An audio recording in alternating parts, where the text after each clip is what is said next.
अब उन पीड़ित पक्ष को सुनिए जो उस बम धमाके में अपनों को जिसने खोया था। धमाके में लियाकत शेख नाम के एक शख्स ने अपनी 10 साल की बेटी फरहीन उर्फ शगुफ्ता शेख लियाकत को खो दिया था। यह बच्ची भिक्खू चौक पर वड़ा पाव लेने गई थी, लेकिन वापस ही नहीं आई। लियाकत को उम्मीद थी उसे न्याय मिलेगा, लेकिन कोर्ट के फैसले ने उन्हें तोड़ दिया। उन्होंने कहा कि जो फैसला आया वो एकदम गलत है और हम ऊपरी अदालत में जाएंगे। वो गलत हुआ है हमारे साथ। क्या उनको सजा मिलने होना था। हेमंत करकरे साहब ने उनको पकड़ा है, सबूत के साथ पकड़ा है। अगर वो नहीं किया तो कौन दूसरा किया? उनको पकड़ने होना था, उनको सजा मिलने होना था। अभी हम आगे सुप्रीम कोर्ट जाएंगे हम।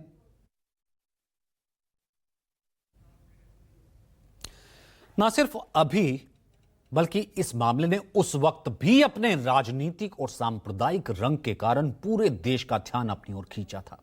एक तरह से हलचल मची थी। मालेगांव विस्फोट एक विवादास्पद और संवेदनशील मामला रहा है।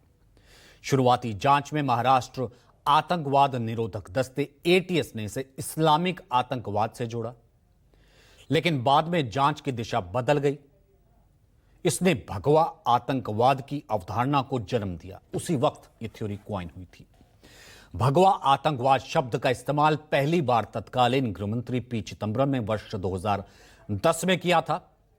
उनके इस दावे का आधार जांच में मिले कथित संकेत थे, जो कह रहे थे कि इस साजिश में दक्षिणपंथी हिंदू संगठन अभिनव भारत के सदस्य शामिल हो सकते हैं। अब फैसला आने के बाद उस भगवा आतंकवाद शब्द पर भी सियासत छिड़ गई है। आप सोच नहीं सकते हैं कि आज मुझे कितना आंतरिक शांति प्रदान करने वाला ये फैसला है। लेकिन अब मैं ये चाहती हूँ कि पी चिदंबरम, दिग्विजय सिंह, राहुल गांधी, वामपंथी, समाजवादी और कांग्रेस पार्टी के वो सब नेता जो भगवा आतंकवाद शब्द को गढ़ करके उसको सत्यापित कर रहे थे, आज उनकी चौराहों पर खड़े करके कौन सी सजा होनी चाहिए। अब मैं ये जानना चाहती हूँ, देश की जनता जानना चाहती है। लोग मारे गए हैं और भाजपा तो पहले दिन से उन्हें आरोप। कांग्रेस पार्टी पहले दिन से कह रही है, ये जो शब्द गढ़ा गया, ये शब्द गढ़ा किसने? तत्कालीन गृह सचिव आरके सिंह ने। आरके सिंह को 10 साल मंत्री और सांसद बना करके भारतीय जनता पार्टी ने अपने साथ बिठा के रखा, एनडीए की गवर्नमेंट में रखा, मोदी जी की कैबिनेट का हिस्सा रखा। तो क्या ये उस शब्द को गढ़ने का रिवार्ड था भारतीय जनता पार्टी द्वारा? पहली बात। दूसरी महत्वपूर्ण बात यह है कि यह फैसला है, न्याय नहीं है। इतने लोग मारे गए, ब्लास्ट हुआ, निर्दोष लोग मारे गए, और जिन्होंने पकड़ा महाराष्ट्र एटीएस के वो जांबाज, वो खुद इस देश के लिए अपनी जान कुर्बान कर गए मुंबई अटैक के दौरान। ऐसे में भारतीय जनता पार्टी द्वारा उठाया गया एक भी सवाल उनकी शहादत पर प्रश्न चिन्ह है। लोग मारे गए हैं और भाजपा तो पहले दिन से उन्हें आरोप। इन्वेस्टिगेशन बहुत गलत हुआ।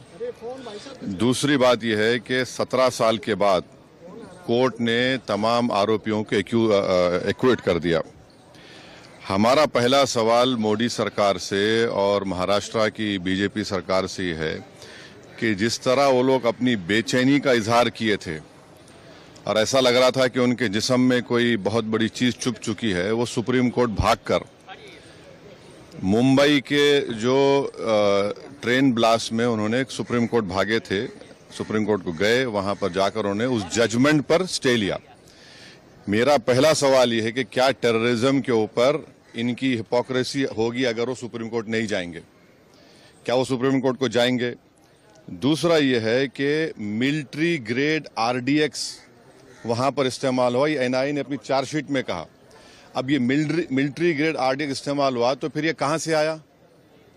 भाई 2006 का बॉम्ब ब्लास्ट मालेगांव का 2 हुए, 2006, 2008। 2006 में आपने मुसलमानों को पकड़कर खूब पीटा, मारा, वो डिस्चार्ज हो गए। किसने किया वो? अब 2008 का ब्लास्ट फिर किसने किया?